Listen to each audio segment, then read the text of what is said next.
L'élément le plus important pour deviner l'avenir de la vie sur notre planète, c'est le destin de notre Soleil, la source fondamentale de toute vie ici-bas. Mais ce Soleil, qu'on a de tout temps considéré comme un des symboles de l'éternité, va lui aussi arriver un jour à la fin de son cycle de vie.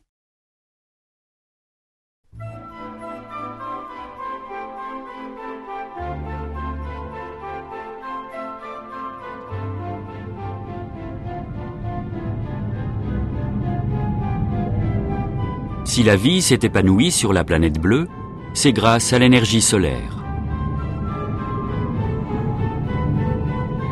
En ce moment même, la fusion thermonucléaire de l'hydrogène à l'intérieur du Soleil dégage une chaleur phénoménale. D'ici 1 milliard d'années environ, il n'y aura plus d'hydrogène au cœur du Soleil. À cette date, il présentera une apparence très différente de celle qu'on lui connaît aujourd'hui. Et c'est alors qu'il va se mettre à enfler.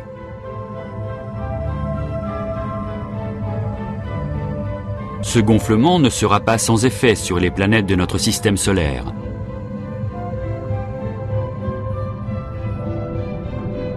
Dans 2 milliards d'années, les océans de la Terre auront disparu.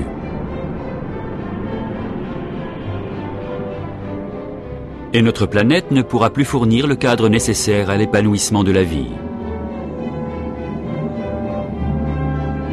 Les roches vont se désagréger. À ce moment-là, le Soleil aura envahi tout le ciel. La Terre morte ressemblera alors à s'y méprendre à l'enfer de feu qu'on trouve sur Vénus. Dans 6 milliards et demi d'années, la surface du Soleil aura environ été multipliée par 100 par rapport à aujourd'hui. Et la planète la plus proche de lui, Mercure, aura été engloutie. D'ici 7 milliards d'années, une fois que le Soleil aura brûlé toute son énergie, son volume va réduire et il va former une étoile morte de la taille de la Terre, une naine blanche.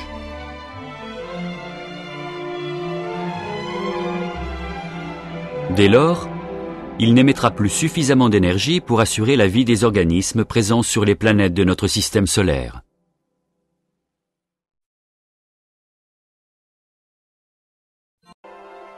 Notre Voie lactée n'est pas une exception.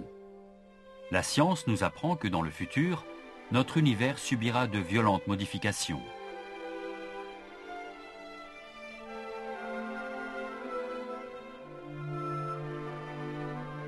Notre Voie lactée n'est pas située dans la région dense. C'est la raison pour laquelle nous n'avons pas connu de fusion majeure avec une autre galaxie depuis sa création.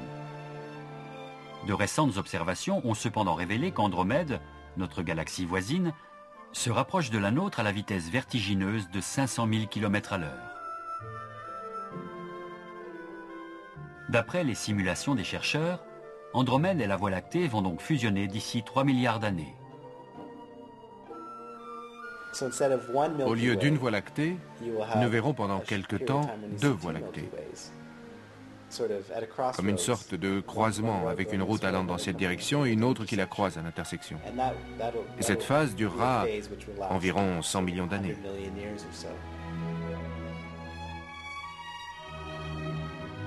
Voici à quoi ressemblera cette fusion, vue de la Terre.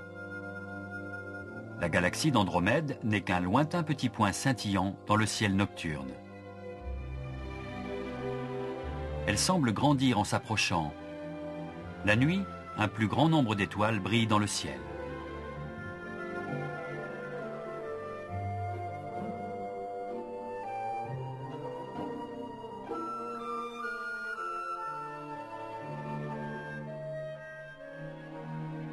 De nombreuses étoiles naissent de la rencontre des gaz qui se condensent sous l'effet de la fusion galactique. Si une personne contemplait le ciel nocturne, que verrait-elle? Elle apercevrait une sorte de gigantesque masse amorphe d'étoiles qui emplirait le ciel, dont certaines seraient étincelantes, comme c'est le cas des jeunes étoiles. Cette sorte de braise scintillante viendrait remplacer notre bonne vieille Voie lactée et transformerait notre vision du ciel nocturne.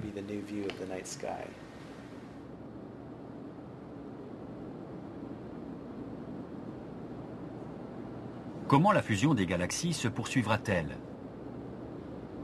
Le professeur Chris Mios, de l'université de Case Western Reserve, aux États-Unis, effectue des simulations de fusion galactique à l'aide d'ordinateurs très puissants. Lorsqu'on scrute le ciel avec les télescopes, on obtient l'instantané d'un moment donné. La collision de deux galaxies peut prendre plusieurs milliards d'années, et il est donc impossible de l'observer au télescope. Mais grâce aux ordinateurs, nous pouvons simuler la manière dont une collision se produit sur des centaines de millions ou des milliards d'années. C'est un peu comme une machine à voyager dans le temps qui nous permet de mettre en séquence les images fixes que nous voyons dans le ciel et d'obtenir in fine un film sur les collisions de galaxies.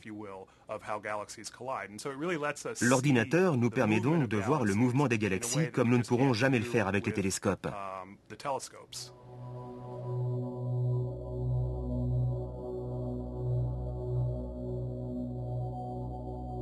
Deux galaxies se dirigent progressivement l'une vers l'autre. Leur vitesse d'approche est telle qu'elles se croisent en interagissant. Obéissant à leur force gravitationnelle, ces deux galaxies vont pourtant se rencontrer à nouveau et entrer en collision à plusieurs reprises. Finalement, elles fusionnent en une seule entité.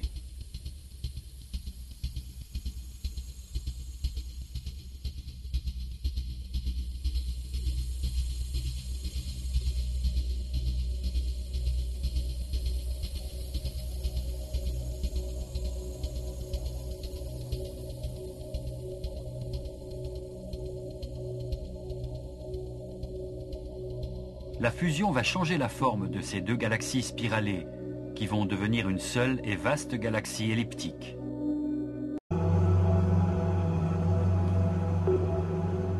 Le docteur Greg Laughlin croit, lui, que même les galaxies finissent par cesser d'exister.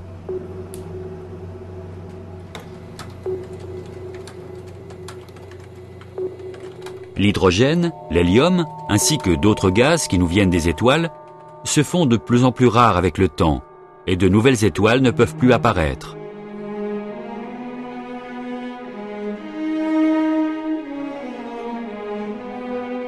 Les étoiles qui peuplent les galaxies vont finir par s'éteindre les unes après les autres.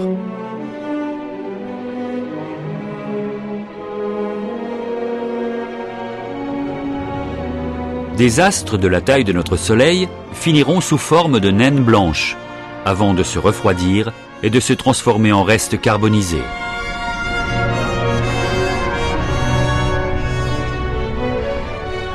Des étoiles massives exploseront et se transformeront en supernovae, avant de finir soit sous la forme d'étoiles à neutrons, soit sous la forme de trous noirs.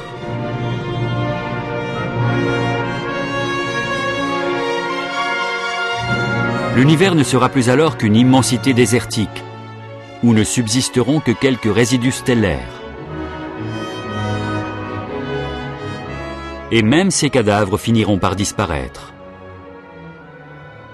Ces vestiges vont en effet s'effondrer dans tout l'univers.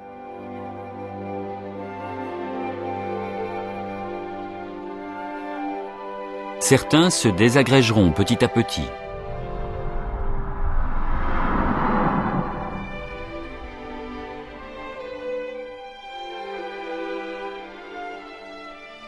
D'autres exploseront en un instant.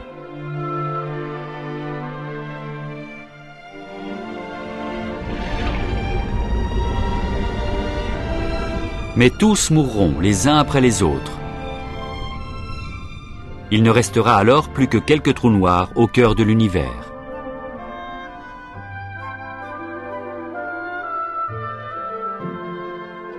Pourtant, même eux ne sont pas immortels. Les trous noirs diminuent lentement, car ils émettent une faible énergie sur une période très longue. Mais en fin de cycle, ils explosent aussi et disparaissent. Les petits trous noirs disparaîtront les premiers.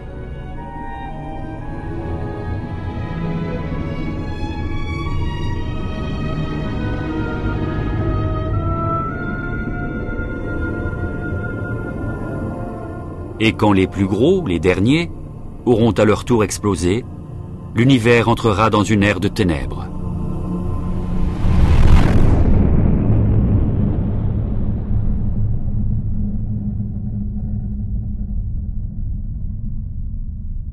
Plus d'étoiles, plus de galaxies, rien qu'un espace froid et sombre, au-delà de notre imagination, mais toujours en expansion.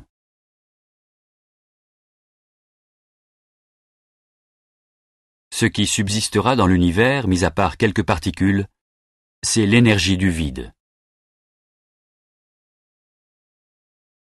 Au-delà de ce moment, nous ignorons comment cette énergie déterminera le destin de l'univers.